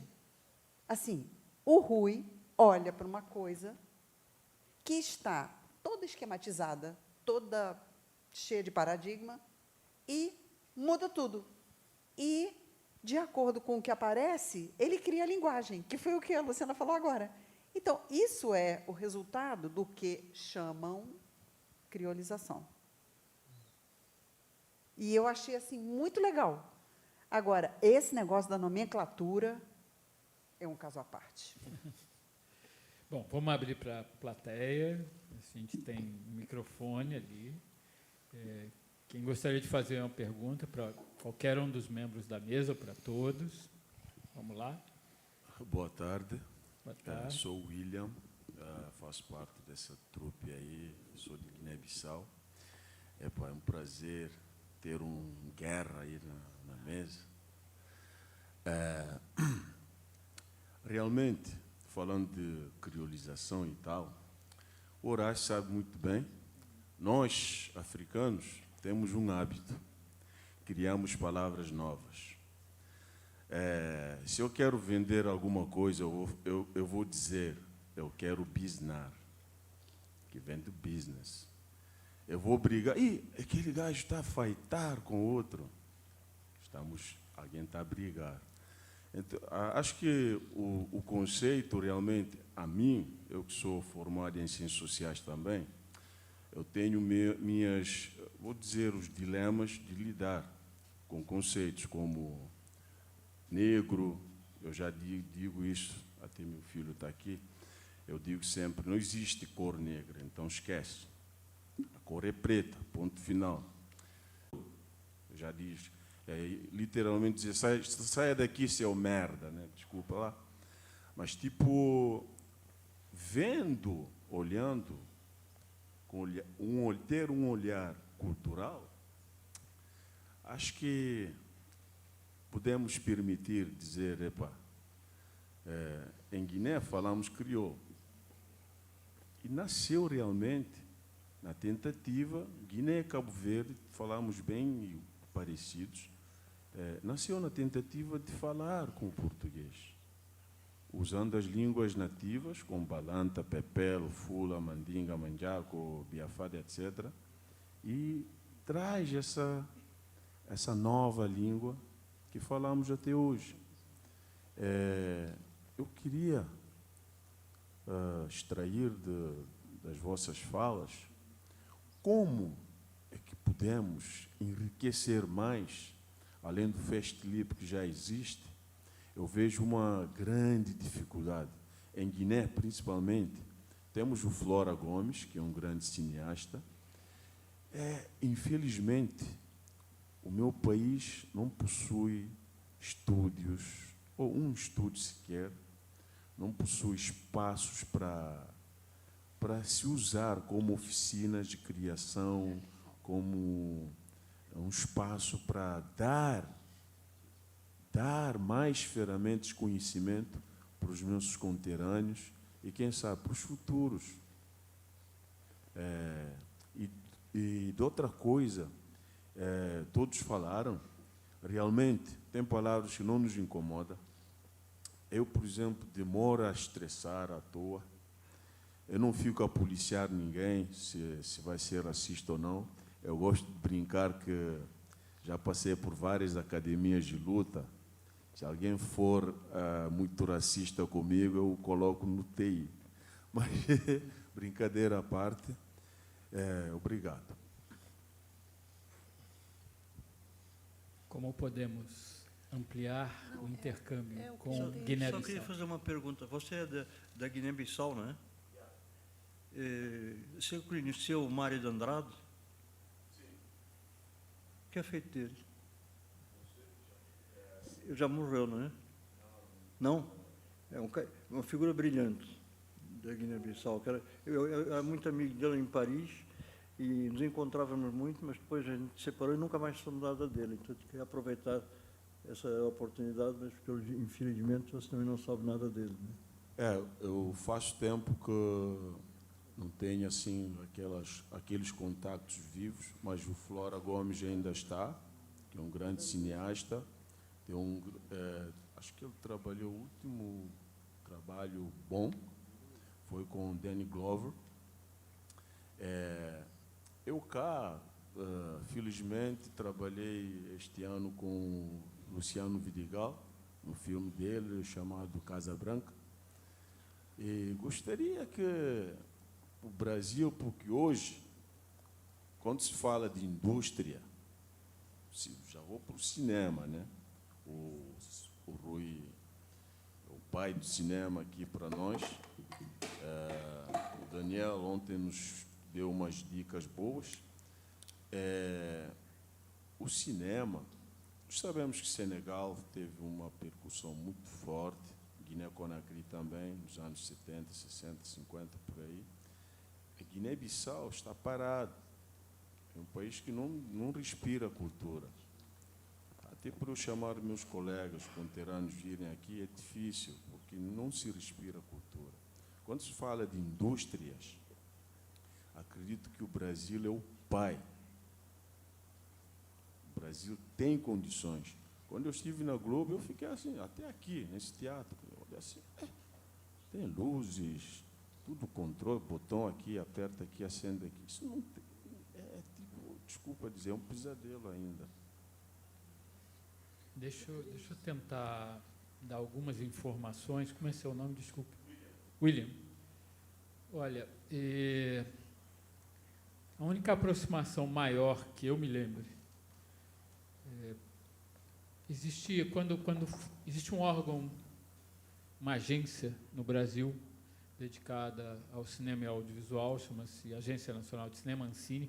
Curiosamente, é aqui do lado, se você sair daqui, 2 prédios à frente.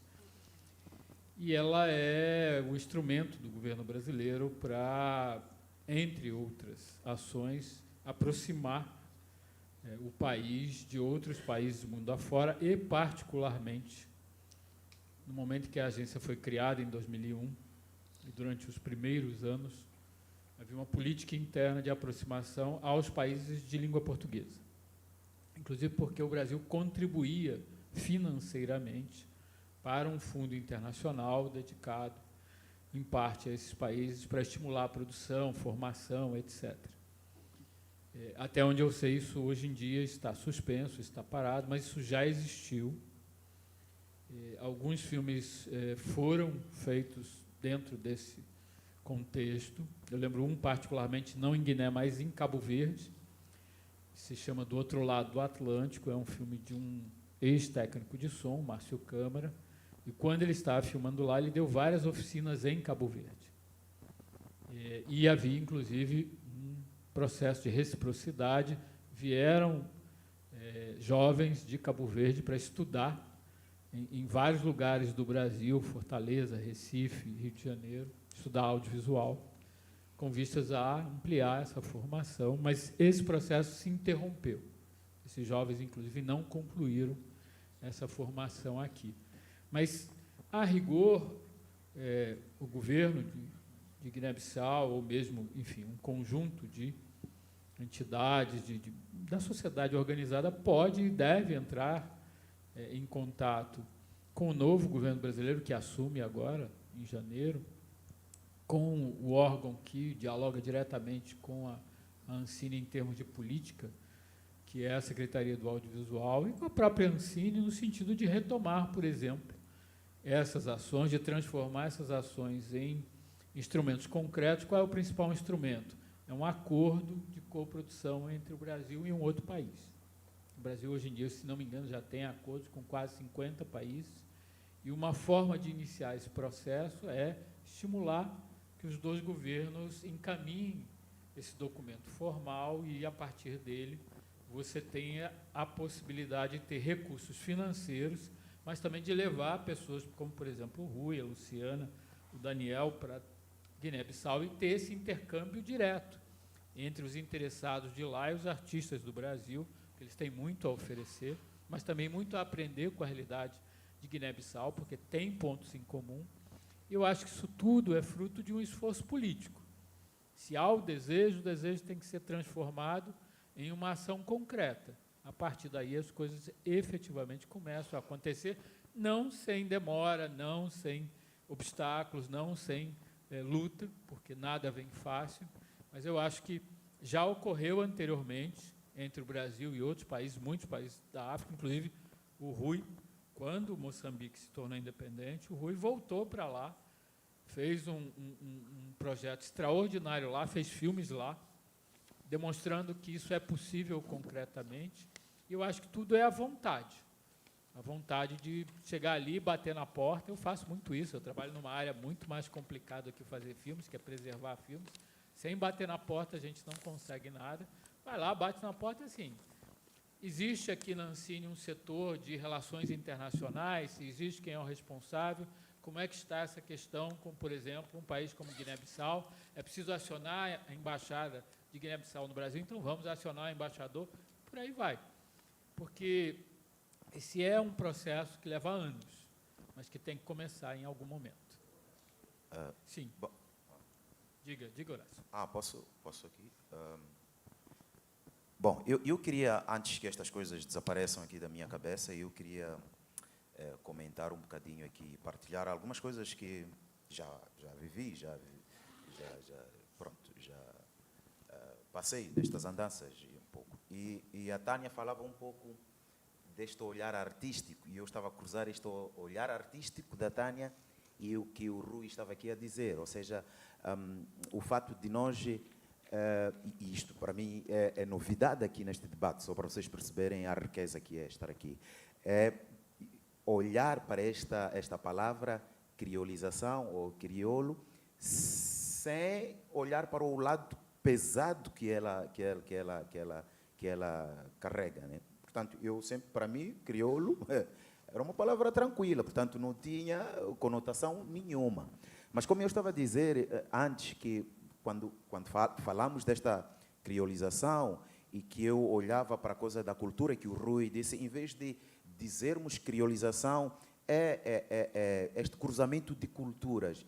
Eu acho, e eu identifico-me com esta expressão, é exatamente isto que nós fazemos. E eu, quando olho para os sítios que já visitei e para as experiências que tive um pouco pelo mundo, eu lembro-me agora até de uma experiência que tive, a primeira vez que fui para a Europa, foi em 2008, e ia lá levar um espetáculo, e em Roma eu estava numa rua, e há uma criança que está com a mãe, e ela olha para mim e diz, mãe, mamãe, guarda, neri. Ou seja, ela dizia, mãe, olha, negro. E eu virei para a pessoa que estava comigo, né, a pessoa que me tinha levado para lá, e perguntei, mas por quê? Aqui não tem pretos, não tem negros aqui, em Roma, em Itália. E eu sabia que havia bastante lá. Mas ele disse, não, essas crianças vivem numa zona muito específica e que é difícil ver preto e tal. Mas para mim, aquilo era... eu não olhei, ou seja, eu não recebi estes dizeres desta menina como... Eu não vi problema nenhum. Mas a pessoa que estava comigo, que era também italiano, ele é que ficou constrangido com isso. Mas eu não estava nem aí. Eu fiz um espetáculo também. Agora que o William falou de Flora Gomes, eu fiz, por acaso, participei desse filme, que gravou uma parte, ele fez mesmo em Maputo. Mas eu fiz um espetáculo na Finlândia, em finlandês. Na Finlândia, em finlandês. E olha que... é por isso que eu amo esta coisa da diversidade. Porque eu estou no palco e estou a atuar, mas em algum momento eu olho para a plateia e vejo parte dos espectadores estão aqui. Quer dizer, eu estou à espera que eles olhem para mim ali, no palco, mas eles estão aqui, alguns. E no fim, na verdade, aquilo mexeu comigo, devo dizer. Mas no fim eu pergunto ao encenador, mas por que parte dos espectadores não estavam aqui a olhar para mim? Eu disse, não, porque tu não és finlandês, eles não estão preocupados em olhar o que tu estás a fazer, mas em ouvir o que tu estás a dizer. Ou seja, até que ponto o que tu estás a dizer bate com a cultura, porque eu falava da cultura deles. Eu era o espetáculo, eu era imigrante dentro deste espetáculo, e é esta sensibilidade que eles têm em querer perceber como é que eu toco com estas coisas que são, de alguma forma, delicadas. Então, eu acho que é realmente rico quando nós discutimos estas coisas. Eu, quando falava-se aqui muito de... Eu gostava até, o William falou, mas eu gostava, havendo espaço, de ouvir a Nathalie, que também é cabo-verdiana, e eu sempre disse, crioula, mas sem esta carga que o Rui trouxe de olhar com este peso. Eu gostava de ouvir a Nata, vendo tempo, obviamente, Hernani, pronto, para isso. Temos um tempinho ainda. Vamos lá, Nata.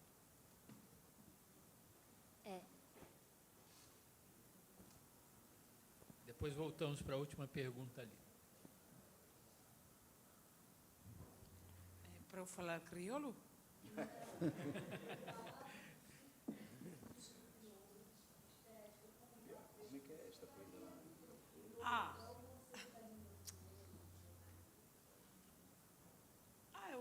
Se uma pessoa me chamar de crioula, e isso aconteceu comigo.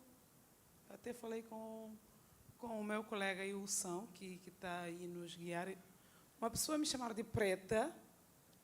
Ontem, por exemplo, uma senhora estava aí e estava sentado e ela não estava feliz porque estava lá uma saca nossa e percebi que ela estava incomodada porque estávamos juntos. Eu sou negra. Então, ela perguntou para os funcionários assim, o que está fazendo a saca dela no sofá? Depois eu perguntei, o que tem a saca aí? Mas eu fiquei triste, até chorei, mas porque eu fiquei com raiva, não senti ofendida mesmo assim. Fiquei até com pena da senhora, porque ela ficou ofendida porque eu sou negra, eu percebi isso. Ela, quando viu que eu já estava percebendo, ela foi embora. Então, mas eu fiquei zangada. Mas não senti ofendida porque ela me chamou de negra. Porque ela não chamou diretamente, mas eu percebi na reação dela, ela não estava incomodada porque eu estava ali perto dela. Eu sinto normal quando uma pessoa me chama de negra ou de preta, porque eu sou mesmo. Eu sou negra e com muito orgulho.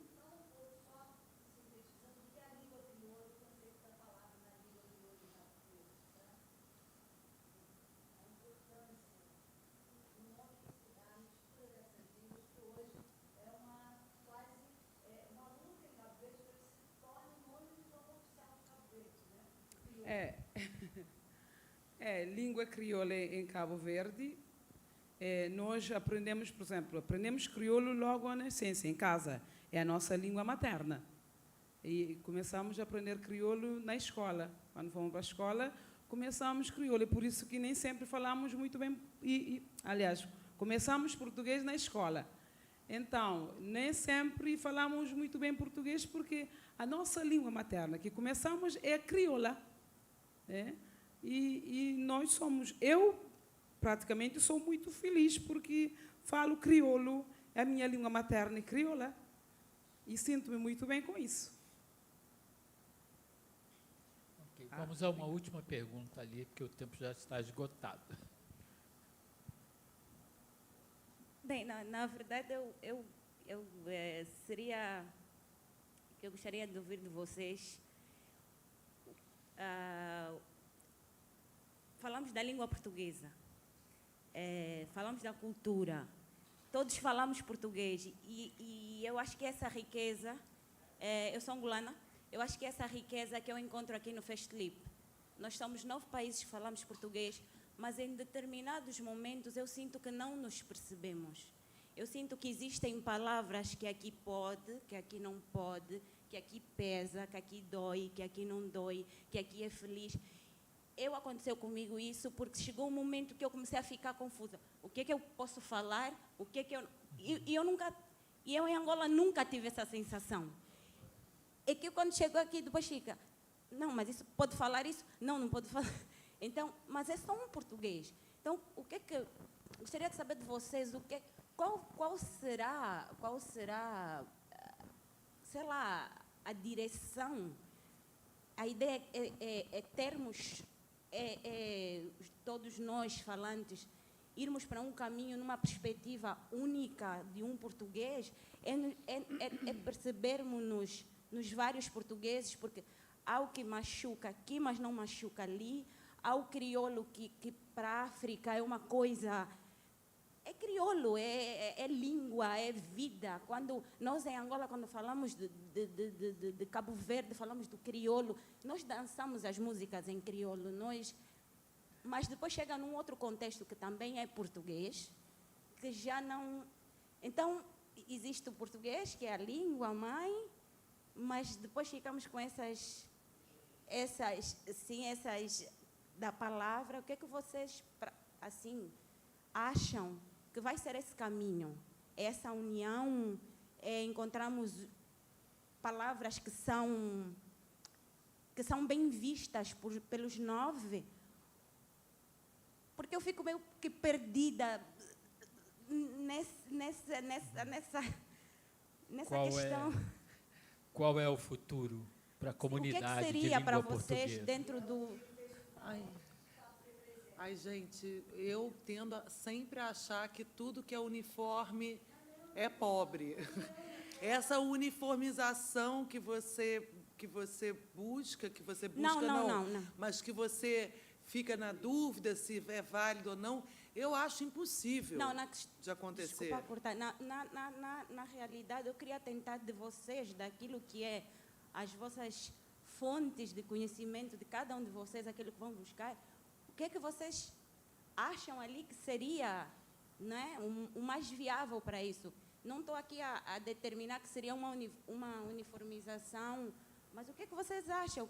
Como é que, nas vossas cabeças, funcionaria essa questão da língua portuguesa, essa questão, não é, de várias, né, sendo uma só, mas com essas várias variantes? O que é que vocês acham no cinema, Então, vamos lá, vou ser bem prático, que a gente tem que encerrar em 5 minutos. Cristina. Para mim, é muito simples. É o amor, posto em prática, política e culturalmente. Como cada um expressa, é a nossa riqueza humana. Horácio. Vale copiar? Vale. Pronto, é isso, mas também eu acho que é importante cada um de nós, quer dizer, abra espaço para que esta coisa que se chama sensibilidade possa ganhar espaço e perceber onde é que estamos, com quem estamos e o que é, como é que é, para onde é que vai. E pronto, respeitar este espaço do outro, dentro deste amor, dentro desta sensibilidade. Pronto, porque isto vai ser sempre assim, o caminho vai ser sempre este. Rui. Depois de fazer minhas as palavras da Cristina, eu digo que quem vai fazer essa ligação com uniformidade ou a não uniformidade da linguagem vai ser o povo em geral. Não vai ser ninguém mais. Não vai ser ninguém em sala de teatro, nem em sala de academia, quem vai fazer a língua, porque a língua é uma coisa viva. Então, a única maneira de interferir com uma coisa que eu falei aqui muito, da questão do racismo e tudo isso, não é mudando as palavras, entende? É mudando as relações de poder. E para mudar as relações de poder, é preciso mudar as relações econômicas. Senão não dá, não adianta. Não se troca o poder se não houver uma paridade ou uma disparidade menor das relações econômicas. Trabalhando nesse sentido, a língua vai acompanhar. Entende? Daniel. Eu acho que essa disputa linguística está muito intensa, né? Atualmente aqui no Brasil, aqui no Rio de Janeiro, talvez por isso esse seu estranhamento. A gente está realmente num momento de disputa de linguística muito relacionada a questões de racismo, questão de identidades, né? Então, a gente vai acompanhando, né? Tentando entender exatamente, acompanhando o que está acontecendo, a realidade das ruas, o que alguns grupos estão tentando impor como nova forma de linguagem. A gente vai acompanhando, tentando se adaptar e, enfim, tendo a nossa opinião e seguindo. Eu já não sei mais se posso ver uma pessoa e dizer que o que é que ela é. Se é preta, posso ofender. Se diz que é negra, estou politicamente incorreto. Eu não sei mais o que dizer. Tenho que fingir que estou vendo uma loura deslumbrante. Tá bom. Luciana. Olha, eu acredito... Temos que ser daltônicos. Tá bom, Rui. Eu acredito no lugar de fala sempre. Eu acho que você é preta, você fala crioulo, é com isso que você se identifica, então pronto, está resolvido para mim, sabe? Assim, não vou questionar isso em você. Você tem o seu lugar de fala, como angolana, como mulher preta, e se aproprie disso, né? E você faz isso porque você a respeita. Sim, não é? Claro. Só para fechar, acho que essa sua inquietação ela é muito, muito importante. Ela tem, no Festlip, talvez uma das poucas iniciativas brasileiras de aproximação a outras culturas, outros países, outras pessoas. Eu acho que a dificuldade maior foi sempre essa falta de circularidade. Quantos angolanos visitam, estão aqui no Brasil periodicamente? Pouquíssimos. Quantos brasileiros estão lá? Pouquíssimos. Se são 9 países, o que há de iniciativa concreta, pública, estatal, de fazer essa circularidade em toda essa comunidade, ou seja, de realmente não só aproximar, para fazer turismo, coisa que o valha, mas de verdade para trocar, para eu te conhecer, você me conhecer. O que existe de concreto para que nós nos aproximemos? Existe muito pouco hoje em dia. A gente tem que reconhecer isso. Mas, na verdade, quando Tânia criou esse festival, um dos sentidos dele é justamente criar essa aproximação. De fato, permitir que a gente conheça, por exemplo, pessoas, artistas, iniciativas, obras, arte, de outros 8 países, de uma comunidade que, em princípio, nos permite a comunicação. Eu compreendo que você fala que você está falando português, você me compreende que eu falo português. Eu acho que isso é uma riqueza que, eventualmente, a gente está jogando fora. Tá? Porque a gente podia usar essa riqueza para, de fato, crescermos como comunidade. Acho que é um pouco por aí. Mas eu tenho que encerrar, infelizmente, agradecer a todos os membros da mesa, parabéns a todos.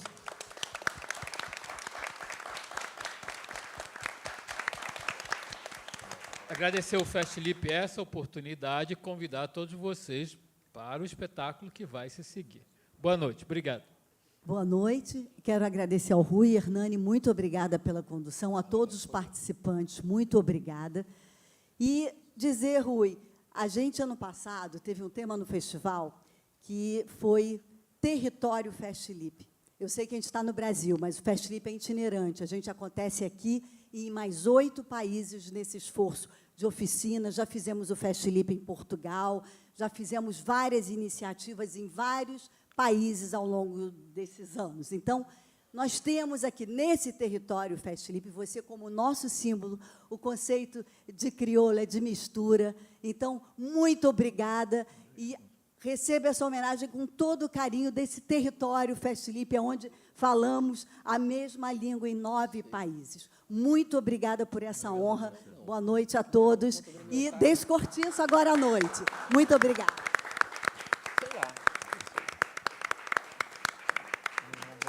Obrigado, Rui. Leva. Vou roubar 2 lápis. Passar vergonha. Isso é para você. Se não... Vou roubar 2 lápis. Pode levar, para a gente.